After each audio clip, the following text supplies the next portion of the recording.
की साड़ी रवि से होती है। रवि को नशे की बुरी लत लगी होती है।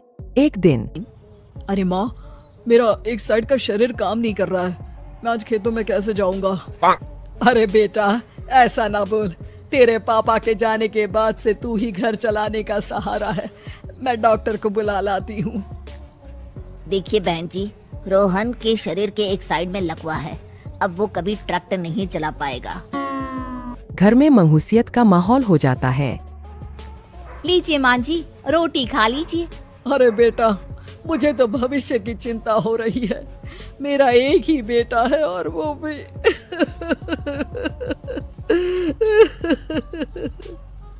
माँ जी, आप चिंता न करें। जब तक ये बीमार है मैं खेत जाकर काम कर लिया करूँगी। वैसे भी नशे के कारण इनका शरीर काफी कमजोर हो गया है। अगले दिन सीमा खेत में जाकर काम कर शाम को घर लौटती है। ये ले बेटा, पानी पी ले। कैसा रहा काम का पहला दिन? माँ जी, काम तो ठीक है, लेकिन मैं अगर ट्रैक्टर चलाना सीख लूँ ना तो काम और भी आसान हो जाएगा। अरे बेटा, दुनिया क्या कहेगी कि औरत होकर ट्रैक्टर चला रही है। माँ जी, या तो हम दुनिया देख ले या अपना घर, कोई बात नहीं। जब ये ठीक हो जाएंगे तो सब ठीक हो जाएगा। अरे बहू, जरा बाहर तो आना। जी माँ जी। बहू, तेरे मामा जी आए हैं, तूने बुलाया था ना? हाँ माँ जी, वो मामा जी ना आज से मुझे ट्रैक्टर चलाना सिखा। सीमा मामा जी से ट्रैक्टर चलाना सीखती है। वो मन लगाकर खेतों में काम करती है। और एक दिन माँ जी, पता है इस बार पूरे गांव में सबसे ज्यादा फसल का उत्पादन हमारे खेतों में हुआ है। इस साल तो खूब पैसे आएंगे। हाँ। सास खुश नहीं होती है। वो चुपचाप वहाँ से जाने लगती है। तभी सीमा उसे रोक लेती है। क्या हुआ माँ जी, आपको खुशी नहीं हुई? बेटा, आज डॉक्टर साहब बोल रहे थे कि रोहन के ठीक होने के लिए 5 लाख रुपए की जरूरत है। समझ नहीं आ रहा क्या करूं।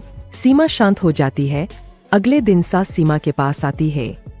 बेटा, ये मेरे गहने हैं। इसे अपने गहनों के साथ जोड़कर सुनार को दिया। जितने पैसे हो ले आ, डॉक्टर को आज ही देने हैं। सीमा अपने गहने और सास के गहनों को लेकर दुकान में बेचकर पैसे लेकर घर आ जाती है। माँ जी, सिर्फ 3 लाख रुपए का ही इंतजाम हो पाया है। बाकी के पैसे कैसे आएंगे? बेटा, अब तो एक ही चारा है, हमें जमीन भी बेचनी पड़ेगी। माँ, खेत बेच देंगे तो खाएंगे क्या? अरे बेटा, कोई दूसरा चारा भी तो नहीं है। रोहन ठीक हो जाए तो वो मेहनत करके इससे भी बड़ी जमीन ले लेगा।